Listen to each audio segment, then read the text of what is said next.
log, and we'll go into the rivalry, because when I say New York Giants, what do Niner fans think about? 888-957-9570. And I want to hear from the OG Niner fans. The OG Niner fans know what we're talking about here.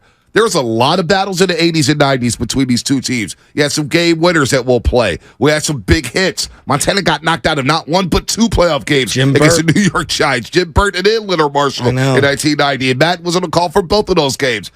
Brian Young, I think, had a gruesome injury against the New York Giants on Monday Night Football. The same game, T.O. had a long touchdown in a quiet game. We talked about the wild card game coming back from 38-14 with Joe Buck, Troy Aikman, and Chris Collinsworth on the call. So there's a lot of history between these two teams, and I would love to hear from the OG Niner fans, because I know how they feel about Big Blue coming to town. They travel. Those blue jerseys will be at Levi Stadium. When we went to that Monday night game in 2018, there's a lot of Big Blue fans there when Eli and Odell Beckham beat Nick Mullins and company 27-23. So I can't stand the New York Giants. I don't like anything about them.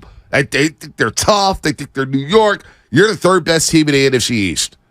The Niners need to show that tonight, that they are the third best team in the NFC East. But they're going to have to do it possibly without Brandon Ayuk, who's a game-time decision. And that's one thing we see Brock Purdy without Debo, but we haven't seen him without Brandon Ayuk, the best pure wide receiver on this football team. I'm very eager to see how Shanahan coaches this game if Ayuk doesn't play. I am too, and they have a rookie receiver who was busting out the New York Giants last week. They finally gave him some touches. So, I'm a little worried there because the secondary obviously had some exposure this last week. Can they, recapture that if you're the New York Giants? Talk about Jalen Hyatt. Yeah. I think he had an end-around touchdown, and then he had a deep ball as well. So, look, man, This feels like one of those Thursday games where we also have to acknowledge Thursday's games are ugly. They are. Guys don't have the same recovery. You don't have the same opportunity to game plan. I respect both play callers on both sides of the ball. So I actually think this is going to be a little more offensive than we want to give credit for on a Thursday, but they're typically clunky. Right. I mean, these are clunky games, and they're also standalone games. No doubt. I'm here for it. And of course, the Niners, they've had this history, quote unquote, of struggling against mobile quarterbacks. Although I didn't think they struggled against Jalen Hurts last year in an NFC Championship game, but Daniel Jones will love to run. He's going to run that read option. He's going to run that zone read. And then Darren Waller. Identify where Darren Waller's at. He worries me. Darren Waller Hufanga. You're going to have to cover this guy. Is it Isaiah Oliver who comes in and tries to cover Darren Waller? Is it Ambry Thomas? Where is he at right now?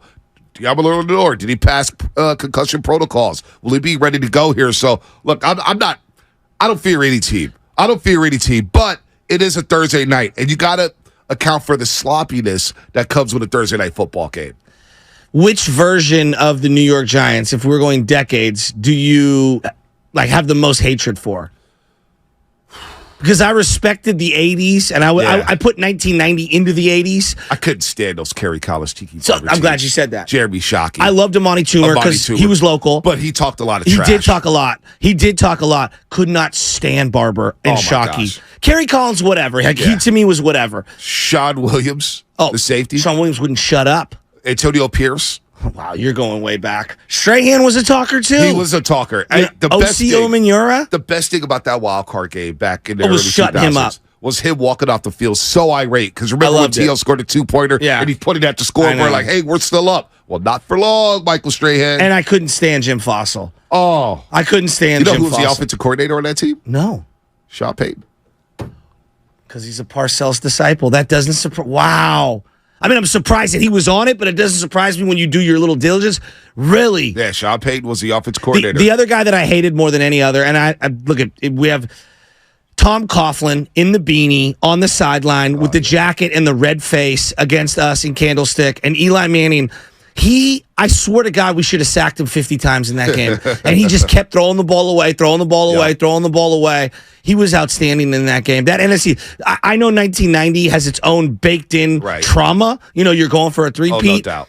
To me, the Jim Harbaugh, for me, walking out, as an adult, walking out of that stadium with that mist, it's one of the hardest losses I've ever had to swallow. We felt like a team of destiny in 2011. And to lose that game in overtime the way that they did, I don't know if I'll ever get over that game. No, I won't. I remember I started school the next day at SF State. It was second to last semester or something like that. I walked into class late. Someone hurt. I walked into class late with pajama bottoms on. Oh. And a pullover. I did not get dressed. And the teacher looks at me and was like, hey, it's the first day. You may want to sit down. I said, I just need my syllabus today. I'll be back Wednesday. My sister, Brittany Hill, had to call me for me to wish her a happy birthday. It's like, I got to call you to wish you a happy birthday? Well, today, yes. Wow. That game depressed me. It's probably a top 5 loss. Oh, in Niner history? Fan. Absolutely. Hell, especially looking back, and then they win the championship. Like, it's hard not to do that comparative shopping. No, it's not. It really isn't. It really isn't. I mean, Bonte, let me give you some of these names on here. Brandon Jacobs, okay, who was started on the Niners that year, if you remember correctly. And then I thought he started on the Niners the next year. Oh, I thought it was 2011. Next year, yeah. Him and Braylon Edwards were 2011. Maybe I'm wrong. Maybe you're right. You're right. I could be Danny Ware, Victor Cruz, Steve Weatherford, the punter. Remember him? Yeah. Hakeem Nicks, Mario Manningham. Good. That team, and then a former Niner, Bear Pasco. Yeah. He made a play in that game. Yeah, 2012, Brandon Jacobs. I thought he was 2011. 2012, and he played 2 games with the Niners. And he lasted 2 games. Yeah, he had. It was one more than I remember. Right. And he had one of the most atrocious touchdown dances in history. Do you remember his touchdown dance? He had scored a touchdown, and he was like I doing don't some remember like, that. It was a mechanic. Go look it up. It was now I gotta look awful. it up. It was terrible. I was like, what the heck is he doing? It just never felt like he was a real Niner. You know, it just didn't feel like he was a Niner. So and Antrell Roll never shut up. I mean, that team was very unique. Lenville Joseph killed us. That's a good team. They had a really good team. Good team. I hate that 2011 Giants team. Then you go back in the day, late 80s. You go back to the Monday night game when both teams were 10-1. And Ronnie Lott and Phil Simms are barking at each other after the game. Barking. Yelling at each other. These two teams, these two organizations hated each other. Remember Parcells, the famous clip where he's telling Bill Walsh, hey, knock it off. Because Bill Walsh was like, hey, the headsets are going out. A little gamesmanship here. When we go to the great montages of 49er history, is that the greatest, like, slow motion outside of the Super Bowls?